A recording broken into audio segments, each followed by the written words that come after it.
Yenidən hər birinizi salamlayıram. Bu videoda mən sizə secret key necə generate etmək olar onu göstərəcəm. Deməli, .env-nin içərisində mən secret key saxlayırdım. Bura özüm random bir şeylər yazmışdım, amma bunu biz daha dəqiq bir şeylər, yəni daha həşlənmiş formada bir açarımız olmalıdır. O şəkildə gətirməliyik. Terminalı açıram. Burada cls yazıb terminalı təmizləyirəm. Python yazıb Python shell-ə daxil oluram və burada import edirəm secrets kitabxanasını. Düz yazmadım. Import secrets enter vururam. Daha sonra secrets.token_hex yazıram. Bu bir metoddur. Bu metodun içərisinə 32 yazdıqda 32 baytlıq bizə bir hash qaytarır. Enter vursam, hər dəfə enter vursam, baxın fərqli bir hash qaytarır. Bunlardan birini hansını istəsəz kopyalayırsınız, yapışdırırsınız bura. Normalda env-nin içərisindəki açarları mən sizə göstərməməliyəm. Yəni bunları özü də təhlükə baxımından yəni düzgün deyil, amma mən sonradan bunu dəyişəcəm. Yəni bunu da .env-nin içərisindəki bu açarları belə, yəni bura key gedir, bura value gedir. Bu keyləri də yəni göstərmək düzgün deyil. Sadəcə mən sonradan dəyişəcəm deyə hələ ki bu cür saxlayıram. Yəni sizə göstərmək üçün. Və bunu da bu şəkildə yazmaq əvəzinə gəlib burada utils içərisində new file deyirəm və generate secret key deyirəm .python. Və burada yazıram import elə secrets, daha sonra secret key bərabərdir secretsin üzərindən token hex'i çağırıram və içərisinə 32 yazıram. Daha sonra print edirəm secret key. Yəni normalda bunu çalışdırmasın. Bu sadəcə burada qalsın da, yəni GitHub-a yükləyəcəm, oradan baxarsınız deyə yadımızdan çıxmasın. Tamam, bu hissəsi okeydir. Yəni buranı ümid edirəm ki, başa düşdük.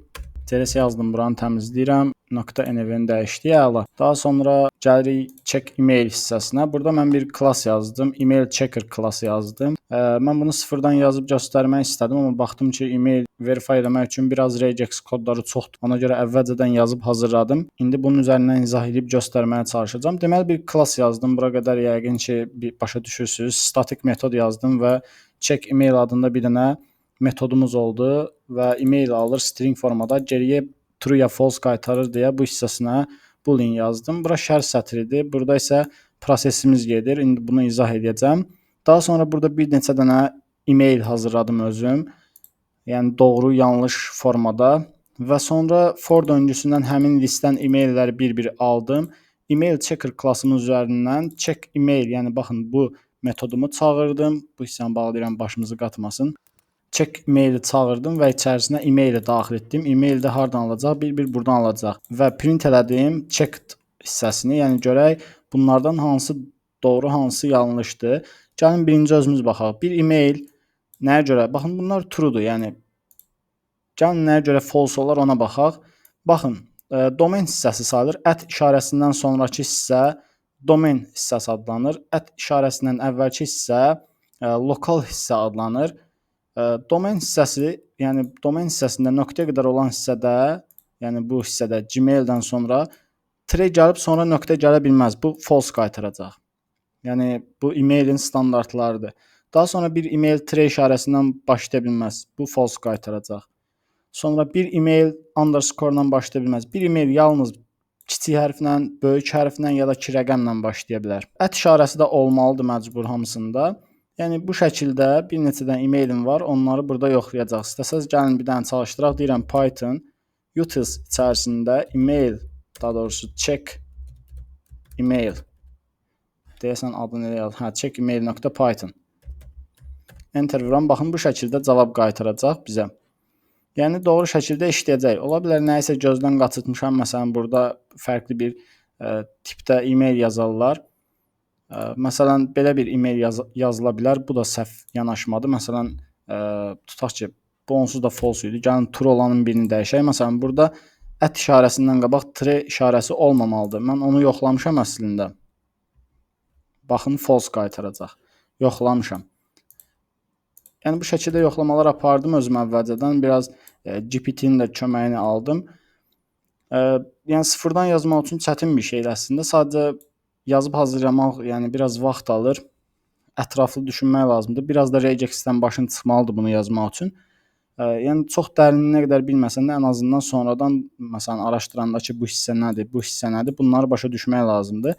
Deməli mən bu şərh sətirlərində yazdığım baxın bu kodlar sadəcə buradakı kodlardır. Mən bunları alt-alta yazmışam sizə izah etmək üçün. Deməli bu işarə ilə, bu işarənin adı yadımdan çıxdı. İnternetdə də axtarıb search etməyi ya unutdum. Nəysə, deməli bu işarə ilə başlayıb dollar işarəsindən bitməlidir. Yəni mən bu standarta uyğun, sırf bu standarta, yəni baxın bu regex standartına uyğun bir şey axtarıram demək üçün belə başlayıb, yəni dollarla da qurtarmalıyam. İçəridəki standarta uyğun gəlsin deyə. Daha sonra email, baxın, birinci hərfini yoxlayıram. Baxın bu bir dənə hərfi işarə edir. Yəni kvadrat mötərizənin içərisindəki, baxın burada mən S hərfi yazsam, mən deyirəm ki, email S hərfindən başlasın. Amma mən bura A-dan Z-ə, kiçik A-dan Z-ə, 0-dan 9-a yazdımsa, yəni bura bütün böyük hərflər, bütün ingilis hərflərindən gedir söhbət. Bütün böyük hərflər, bütün kiçik hərflər, rəqəmlər daxildir. Yəni hər hansından bir dənə olmalıdır. Bu birinci hərfi yoxlayır. Daha sonra birinci hərflə ət işarəsinin arasında baxın bu hissə var, baxın bu hissə. Y_ email hissəsi. Bax onu bu yoxlayır. Cavab deyir ki, bu şərt olmalıdır. Özündən baxın, bundan sonrakı şərt olmalıdır. Bundan sonrakı şərtdə nə deyirəm? Deyirəm ki, A-dan Z-ə, böyük A-dan böyük Z-ə və kiçik hərflər və rəqəmlər, nöqtə işarəsi, underscore işarəsi və tire işarəsi. Bunlardan, yəni bu birinci hərfdən sonra bunlardan bir dənə və ya birdən çox ola bilər. Yəni mən burada M hərfindən sonra dedim ki, Y hərfi, underscore, email falan baxın. Ət işarəsinə qədər, hətta ət işarəsinə qədər də yox. Ət işarəsindən bir dənə hərf əvvəldən. Nəyə görə bir dənə hərf əvvəldən? Çünki həmin o bir dənə hərfi burada götürmüşəm. Demişəm ki, A-dan Z-ə, böyük A-dan böyük Z-ə, kiçik A-dan kiçik Z-ə və 0-dan 9-a, hərdən dilim dolaşır, o qədər A-dan Z-ə dedim ki, ola bilər məsələn bu hissədəki, yəni baxın bu bir dənə və ya çox gələ bilər. Amma mən nə bilim sən burada hansını daxil eləmisən, yəni trenimi daxil elədin, nəyi daxil elədin. Amma bundan sonra da bu normaldır. Bundan sonra da bir dənə mütləq ya böyük hərf, ya kiçik hərf, ya da rəqəm gəlməlidir. Çünki tire ilə qutara bilməz. Baxın, bununla qutara bilməz. Yəni onu artıq mən burada yazdım. Və dedim bu ola da bilər, olmaya da bilər. Məsələn, mənim emailim gəlib a@gmail.com ola bilər. Yəni bu ola da bilər, olmaya da bilər. Amma olsa, cavab burada bir neçə dənə hərf yaza bilərsən, okey. Amma cavab sən bura bir dənə tire yazsan, yəni baxın bu hissədən bir dənə tire götürəcək də. Bu hissədən tire götürsən, o zaman cavab baxın bu hissədə olmalıdır. Yəni bir dənə hərfin olmalıdır bu şəkildə. Ya rəqəmin olmalıdır, ya hərfin olmalıdır. Yəni belə izah edeyim. Ümid edirəm ki, bu hissə hazırdır. Yəni bu hissəni başa düşdünüz. Buranı qayıdıb silirəm. Ət işarəsinə qədər okeydir. Buranı izah elədim. İndi gəlin, burada da yazdım ət işarəsi. Birbaşa özünü daxil edirəm. Baxın, hardadır? Burada. Dedim ki, yəni ət işarəsi mütləq olmalıdır. Daha sonra bunu da silirəm. Daha sonra indi gəlirik ət işarəsindən sonra. İndi bu hissəyə keçirik. Dollarda başa düşmüşük. Bunu da silirəm. 3 sətrimiz var. Burada da yenə mən dedim ki, ət işarəsindən sonra yenə cavab burada tire ilə başlaya bilməz. Sadəcə nə ilə başlaya bilər? Böyük hərf, kiçik hərf və rəqəm. Bu hissədə də yəni bir dənə, ən az bir dənə bunlardan biri gəlməlidir birinci. Bunu da başa düşdüksə, indi gəlirik bu ikisinə. Bunlar da çətin deyil. Bunlar da bayaqki kimi bir şeydir. Mən də burada dedim ki, buradakı hissə ola da bilər, olmaya da bilər. Yəni ən azından bir dənə hərf gəlib artıq. Bundan əvvəlki sətirdə baxın, burada yazmışam. Bir dənə hərfim ya rəqəmim gəlib. Bundan sonra isə bir dənə buradan hər hansı bir, məsələn, böyük, kiçik hərf ya da ki 0-dan 9-a ya da ki tire işarəsi gələ bilər. 0 da ola bilər, 0-dan çox da ola bilər. Amma bunlardan biri gəlsə, onda bir dənə də böyük kiçik hərf ya da ki 0-dan 9-a bir simvol olmalıdır. Onun bir dənə olmalıdır hissəsində baxın bu sual işarəsi edir ki, yəni bir dənə ola da bilər, olmaya da bilər. Bunu da silirəm. İndi gəldik bu hissəyə. Burada yenə də dedim ki, yəni buradakı şərt ola da bilər, olmaya da bilər, amma nə şərtindən gedir söhbət? Dedim ki, birinci nöqtə gəlməlidir. Tamammı? Nöqtə gəlməlidir. Məsələn, o hissə hansıdır? Baxın, bu hissəyə gəlmişik, nöqtə hissəsinə. Yəni, baxın bura. Nöqtə gəlməlidir. Nöqtədən sonra isə A-dan Z-ə böyük ya kiçik hərflərdən ibarət 2-dən artıq simvol gəlməlidir. Məsələn, .com ola bilər, .ru ola bilər, .az ola bilər. Amma dedim ki, bundan da plus yazmışam burada. Bu qrupdan da, yəni baxın bu .rudan falan. Yəni bu qrupdan da bir neçə dənə ola bilər. Məsələn, baxın biri .azdır, biri .edudur. Bu hissəni yoxlayan da baxın bu qrupumuzdur. Yəni bunu dəqiq, yəni regex-dən başını çıxmağı yaxşı bir şeydir. Mən bunu məsələn hal-hazırda sıfırdan da yaza bilərəm, amma biraz izah eləmək çətin olacaq. Amma regexin təməllərini bilsəz, bunu yazdıqdan sonra özünüz biraz araşdırsaz başa düşəcəksiniz. Zaten hər saat da bunu yazmırıq. Məsələn, bir dəfə yazdıq, istifadə edirik. Bütün proyektlərimizdə istifadə edə bilərik. Amma yenə də yəni başa düşməkdə yarar var. Pattern daxil elədim, bir də email. Dedim buradan true qaytarsa və eyni zamanda email string olarsa, o zaman true qaytar. Əks halda isə false qaytar. Yəni bu ifin içərisinə girməsə false qaytar ki, email mənə uyğun deyil. Artıq yəni burada da yoxlamışıq, buna ehtiyac yoxdur, bunu silirəm və bu email checker-ı istifadə etməyə qalır bizə. Gəlib buradan bu utility bağlayıram, out içərisində şema hissəsinə daxil oluram. Baxın, burada password checker yazmışdıq, düzdürmü? Yəni password üçün validator yazmışdıq. Gəlib indi bir dənəsində email üçün yazıram. Deyirəm field validator. Nə üçün yazıram? Email üçün yazıram. Deyirəm ki, def check email cls və email. Baxın, burada yazdığım email artıq budur. Və gəldim bura deyirəm ki, əgər buradan email checker-da daxil eləyək. Deyirəm from utils .check emaildən import edirəm email checker-ı.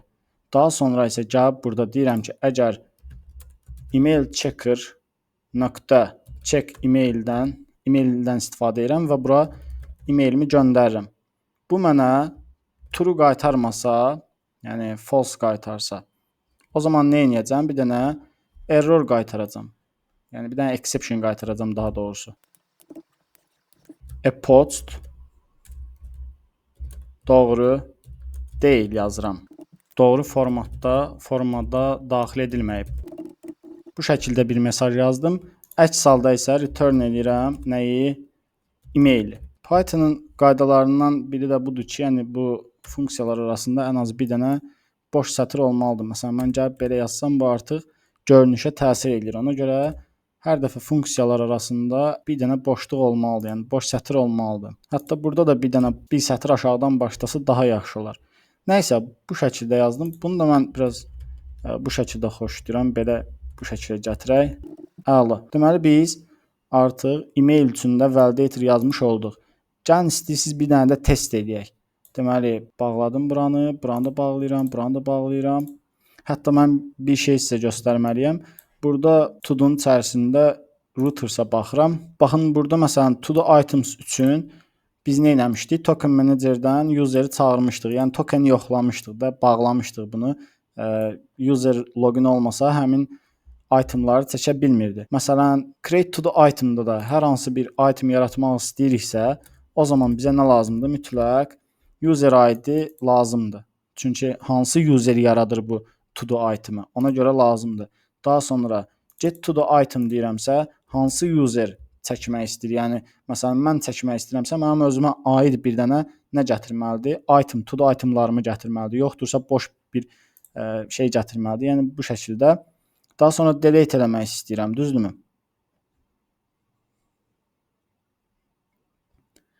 O zaman gəlib burada da bundan istifadə edirəm. Daha sonra burada bir dənəsini delete eləyirdim. Burada isə deyəsən hamısını delete eləmişəm. Tapşırıqlar silindi. Aha. Gəlib o zaman burada da yenə bu şəkildə token managerdən istifadə edirəm. Eyni zamanda burada da. Yəni bunları yazandan sonra indi məsələn update eləmək istəyirəm, yenə əlavə eləyirəm. Bu şəkildə hamısını əlavə elədim endpointlərimin. İndi gəlib proqramı Python index vasitəsilə run edirəm. Daha sonra bu linkə daxil oluram. Ctrl basılı tutub klikləsəm.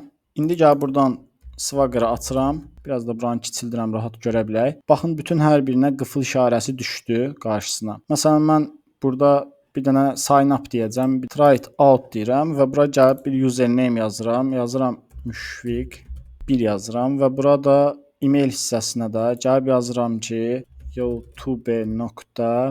Nə yazaq bura? Məsələn 01 yazdım bu şəkildə. Parolumu da bir parol yazıram bura. Execute eləsəm, istifadəçi adında yalnız 26 kiçik ingilis hərfi olmalıdır. Burada rəqəm istifadə elədik, ona görə gəlin bunu belə yazaq. Müşfiq sıhı yazsam, bu da yaratmışdıq əvvəlcədən. Müşfiq şükür yazdım. Tamam, problem deyil. Execute edirəm. Baxın, epoch doğru formada daxil edilməyib. Gəldim bu 0-ı silirəm. Artıq yəni bu şəkildə yazsam bu artıq doğru formatda olur. Burada məsələn .b uzantısı uyğun olmasa da, amma email yəni format cəhətdən doğru formatdadır. Yəni lokal hissəsi də uyğundur, domain hissəsi də uyğundur. Da bunun belə deyim də emailin saxta olub-olmadığını artıq biz email verification hissəsində görəsirik. Nəysə, execute edirəm. Baxın, şifrədə nöqtə yoxdur, ona görə problem qaytarır. Bunu gəlin nöqtə ilə dəyişək. Execute edirəm.